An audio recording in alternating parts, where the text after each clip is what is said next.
Welcome back all to Wednesday at Dobbs. I've done it again. Apologies. This time I have good reason for being a day late. I've spent the past 2 days at the launch of 2 brand new BSAs. Feels like this is monumental. I knew the BSA Scrambler was coming. I had no idea the BSA Bantam was also arriving. So we had the launch party in a hotel in London, 24th floor, overlooking the London skyline. We then had 45 press bikes of these Scramblers and the Bantams. And we headed out from the bike shed in London over to the Surrey Hills, rode the Bantam out to the Surrey Hills, rode the Scrambler back. Review of the Bantam coming out tomorrow on my main channel. And this could change the biking scene. I really feel this strongly about BSA's new offerings. So all will become clear on my other channel, but I'm over the moon for where things are going for BSA. Enough about that. Let's get back to the podcast. Thank you so much, everyone, for continuing to get in touch, sharing your thoughts and opinions. Best place to do so, comment section below. And if you have a longer story, maybe some pictures, you can email hi@tuesdayatdobbs.com. Start off with an incredibly rare bike here. This is from Tim. Freddie, I took an early summer holiday when I took my oldest son to the TT on the Isle of Man. My father took me here all the way back in 1973, so it's a deja vu trip. Totally fantastic. Anyway, my Cagiva Gran Canyon. That was my reaction. Gran Canyon Cagiva. It's the model after the Elephant, made from 1999 to 2001, mainly for the US market. Visually, it's a lot less off-road than the Elephant, and in my eyes, very much the forerunner to the first Ducati Multistrada. It's got a monster M900 motor that's been slightly detuned for more torque. Tim, thank you for sending over the picture of this. I have never in my life come across a Cagiva Gran Canyon. Let's take a look at this. So 1999 to 2001, 70 horsepower, 193 kilos, 900cc Ducati engine. MCN say this about the Gran Canyon. Cagiva's Gran Canyon is a great motorcycle to ride. Nimble handling, lazy, easy to love power, and plenty of tuning potential. Why do we not know about this then? This sounds fantastic. But wait. Classic Italian motorcycle experience, which is so often the case. Take a listen to the second part. Sadly, though, it's let down by crummy component quality and ridiculous servicing costs. It shines around town or on A roads, but it's a less than assured performer on longer, faster routes. Okay, if you like the idea of something niche and left field, but you're thinking, this is just a step too far, there's another bike you may not have heard of. The successor to the Cagiva Gran Canyon. Can anyone guess what it is? Again, I had never heard of this. The Cagiva Navigator.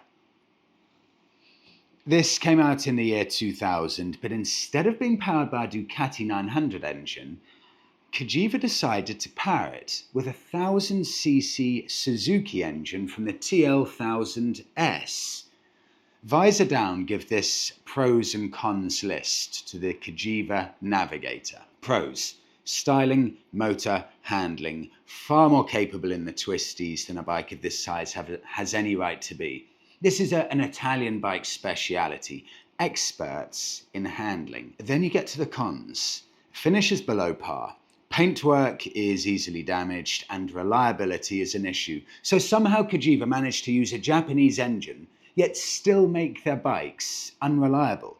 That is a special feat in itself. I wanted to do some digging here because these are such rare bikes. It's genuinely difficult to find anything about these. So I typed in Cagiva Navigator, the more reliable of the two bikes, and I went on to a forum where people discuss, look, should I buy a Cagiva Navigator?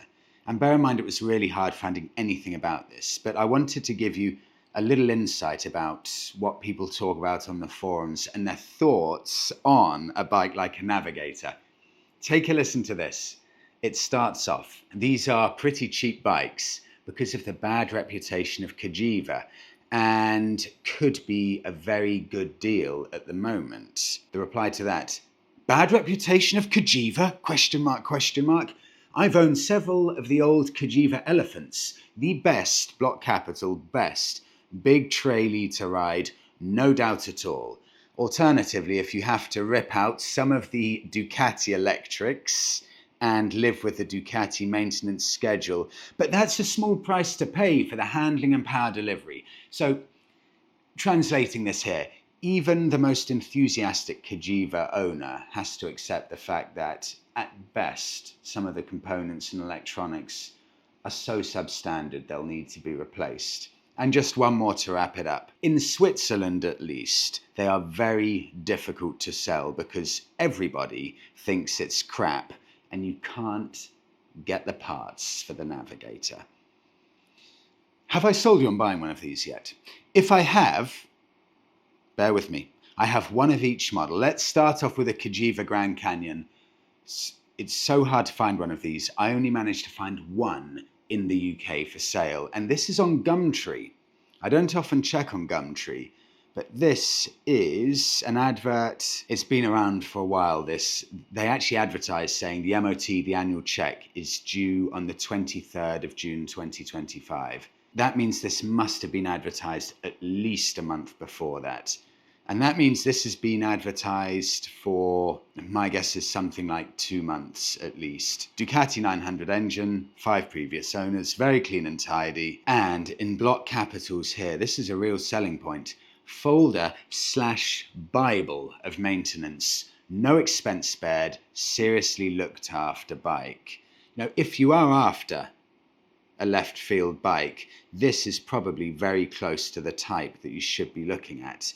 And finally, to wrap this little section up, Cagiva Navigator. Equally difficult to find these as well. These must have sold in microscopically small numbers. Cagiva Navigator, Facebook Marketplace, £1,695, 41,000 miles on the clock, listed 22 days ago. They put loads of really ugly orange parts on this bike, so this is not the best looking Cagiva. It's also not especially cheap either. £1,700. So there you go. Don't know if I've sold that for you. All I can say is if you want something niche, go and have a look at that. Definitely a rarity, and they've got something about them, especially with that Ducati engine, I think. Now we move on. The sub 4,000 brand new Honda. I really wanted to tell you, Freddie, about the Honda GB350S. I got mine in June 2025 after a 3-month wait. I've heard these are so popular, the waiting times are pretty big. It's my first bike after an 8-year break. In the meantime, I'd occasionally hop on my dad's BMW R850R, and while I can definitely appreciate the power of bigger engines, I made a conscious decision to go for something with a bit less punch. The Honda is a 350cc single-cylinder thumper, sounds lovely, loads of character, and by the way, it is a real bargain. Now, my 8-year-old daughter has started showing interest in bikes too, and not long ago we went for our first little ride together. It was brilliant. Instantly took me back to my first trips with my dad, and now I get what he must have felt. Sure, we're not breaking any speed records on the GB350S, but riding it is still a great experience. And in the end, it's not about the power, how fast you go. It's about what you feel like when you're riding and the memories you make. It's about the passion. And I'm honestly over the moon to be able to share this passion with my daughter and create the same kind of memories I had with my dad. And that's Soren from Germany. These are really good sellers, and they're just taking the fight directly to Royal Enfield. It's so good that this segment of biking now, the 350, 300cc to 450, 500, there are so many brilliant options, and the price points. It's like old school bike pricing, exactly what it used to be, where you can get a motorbike that can do it all for a fraction of the cost of the car. Because we went to a moment a few years ago where motorbike prices were almost on par with car prices. But now they're bringing in these smaller engine bikes. Biking is again an attainable, affordable mode of transport. This is under £4,000, 350cc, 178 kilos and 21 horsepower in a very handsome package. It's extremely appealing, and you get the Honda reliability and quality. If you do want something bigger than that, this takes me on beautifully to Roger. How about Honda's much, much bigger brother? Or I should say, how about the Honda GB350's much, much bigger brother?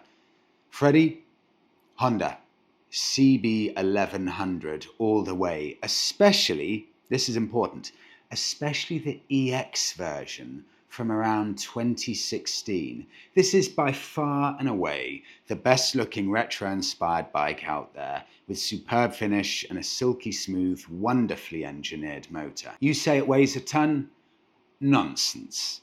It's only about 10 kilos more weight than the Cape that you were raving about, despite having 2 more cylinders. It carries its weight very low, far lower than the Motor Morini I'll warrant, and you don't feel it while you're on the move. Seat height's low too. I'm 5'6", 11.5 stone, and I have no problem with it at all. And it gets admiring looks and comments all the time.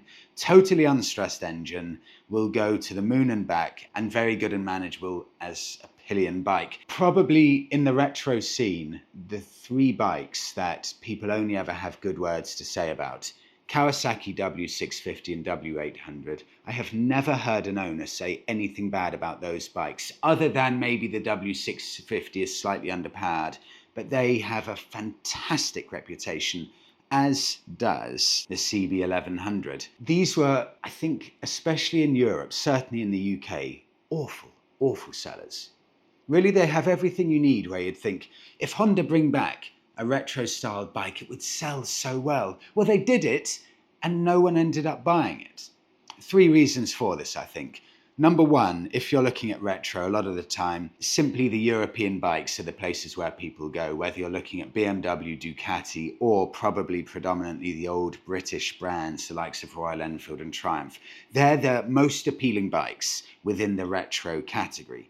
So immediately you're looking at something a little bit more niche, with the likes of a Kawasaki or a Honda in this case. Secondly, it may feel light when you're riding it, but 255 kilos is still a heavy bike. And I know from seeing many people's comments, this has been a reason why people have held off on the big CB1100. That is a lot of weight to lug around. And finally, one of the big reasons why this was never a big seller, on top of those 2 points, back in September 2017, this was a good chunk more expensive as a brand new bike than the Triumph Bonneville T120, the big 1200cc Bonneville, and also even more expensive than the BMW R9T Pure. So you have to really want, or you had to really want one of these Hondas to go out and buy it, because you're going to spend more money on it, and it doesn't have that European name that a lot of the time people want. But this, as a used proposition, it shows the strength of Honda, because they hold their value incredibly well. Let's take a look specifically at the EX variant. This is important here to differentiate. So Honda CB1100EX 2017 to 2021, 1100cc air-cooled 88 horsepower. Something phenomenal here. The owner's reliability rating on MCN for the Honda CB1100 is 5 out of 5. That's incredibly rare. We're not looking at 4.7 out of 5 and rounding it up to 5 out of 5. No, it's 5 out of 5. Basically meaning on MCN, not one person has ever marked it down even 0.1 of a score for reliability. That in itself is incredible. The difference between the standard 1100 and the 1100EX is simply a little bit of extra luxury. So the EX has wire wheels. That's the immediate way you can tell from a visual point of view. If you're going online and you're not 100% sure which one it is, just look for the wire wheels if they're not stating if it's an EX. On top of that, the EX got ABS and 6-speed transmission, and it may have had a few extra shiny bits and pieces, but they're the big things. If you do want one of these bikes that debuted 8 or 9 years ago now, you're still going to have to pay a hefty chunk of money. I found this nice one here, Auto Trader. This is just about the cheapest that you can get for one of these EXs. It's a 2020 model, so 5 years old, and it's £5,400. These are really, really solid purchase because they're going to hold their value so well. Beautifully finished in red there with the spoked wheels, and it's got 20,000 miles on the clock with that 88 horsepower engine.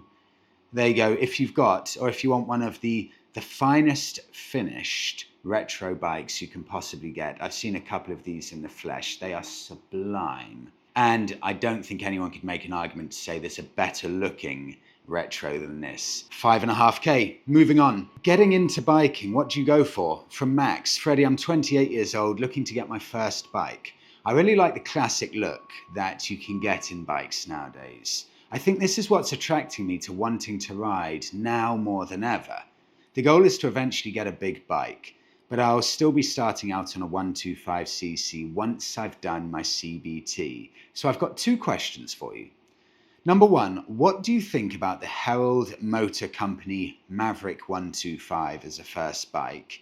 And do you have any advice on moving through the ranks of the motorbike licenses? I don't want to be afraid, for example, to get above the 125cc license fairly quickly. Thank you, Max. Max, let's start off here. Welcome to biking. This is a really interesting discussion because the 350cc market now for A2 licenses is booming. You can take your pick with brilliantly built retro motorcycles like what you're looking at. But it gets much harder when you're looking at the 125cc category. So if we take a look at Herald motorcycles, first of all, Max, you've got a great eye for a good-looking bike. These are lovely-looking things. None of the big brands do a retro-looking 125 anywhere near as good-looking as this. So if you want something this good-looking, there is nothing from the big brands that offers anything like these cool looks. Herald as a brand, they are Chinese-built motorcycles. I believe it's a British brand, but they make everything in China. I've looked online. They do have a slightly up and down reliability reputation. And what may be slightly worrying here is on the website, every single model of Herald motorbike is heavily reduced. Take a look at this, Max, the one you're looking at. The Maverick 125, that's £3,495 full price, but it's currently reduced to £2,295. I don't know if I'm overthinking things here, but that is an almost worrying reduction, especially considering the entire range is heavily reduced. But then it does come with a 2-year warranty, so should there really be anything to worry about? If we're looking at these as a used proposition, I've typed in Maverick 125. So you take a look at this. There's a 125cc Maverick, 2024, that's just 1 year old, and it's now £1,400. They do not hold their value well. So Max, if you go and buy one of these, you just have to be aware that the reliability reputation is slightly all over the place just from what I've seen online, and the resale value is not strong on these. But if you buy a used one, you do negate that residual decrease to a large extent, but then you don't get all of the warranty. So you have to weigh up in your head if that's something you're willing to consider. However, I will definitely say this, these Herald motorbikes are by far the best looking 125s around. Nothing from the big brands even comes close to matching this. But if you do want something from one of the big brands, you can check out the Yamaha XSR125. Look at this. So this is a 2021 model, £2,900. This is a 4-year-old bike, and it's £2,500 more than a 1-year-old Herald. The Herald for me is a better looking bike, but you're going to get rock solid residuals and reliability with this Yamaha, but it's a lot more money than that. If it were my money, Max, I would be quite tempted by that £1,400 Herald, and you'll have to assume that it may only be worth under £1,000 once you come to sell it. If you do want something slightly different, that Japanese reliability with the retro looks, you could check out, see if I've saved it here, Facebook Marketplace. Here we go. I've got something that may be a happy medium here. 2016 Yamaha YBR for £1,700. This is a custom 125. Beautifully well kept, new MOT, oil change every 200 miles. So this has been deeply loved, this bike. Only looking to sell because replacing for a 650cc. Category N write-off at some point in its life, but that really doesn't matter too much with a bike like this. It looks in fantastic condition, and you're going to get rock solid reliability, and importantly, Max, you're going to get rock solid residuals as well. All you have to do with this bike is keep it exactly as it is, and it will easily sell on. It won't cause you any heartache or headache in the future. I think that would be my choice. Let me know what you go for, Max. Good luck. Wrapping it up here, bike of the week. This just popped up for me, and I thought, how can I not have this as bike of the week? It's a bike that a lot of you say is possibly the ultimate bike, full stop. A bike that can pretty much do it all apart from off-roading. The Kawasaki Ninja 1000 SX. Extra interesting right now, this bike, because the Kawasaki Ninja has now been upgraded to the 1100 SX for 2025. So there's a transition period right now where Kawasaki is selling both the 1000 SX and the 1100 SX. So let's take a look. Kawasaki Ninja 1000 SX 2020 to 2025, 140 horsepower, 235 kilos. That's all quite impressive. A decently low weight for a bike that comes ready as a sports tourer with a really good amount of horsepower.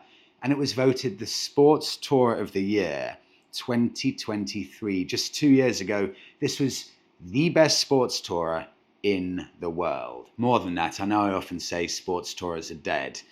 Well, if they are dead, still this means something. This is Europe's best-selling sports tourer over the past 3 years. This is the one to have. If you want a brand new 1000 SX, that's 12,149. But if you want to go back all the way to the start, the year it entered the market, 2020, this is such a good deal for so much bike. You can get 2020 model for £5,700.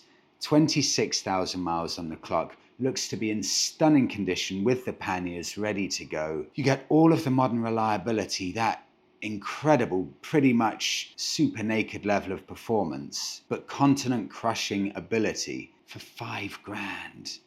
That is a seriously good deal, and I'll wrap it up there. Thank you so much everyone for watching. Really hope you enjoyed the video. I'll see you in the next one.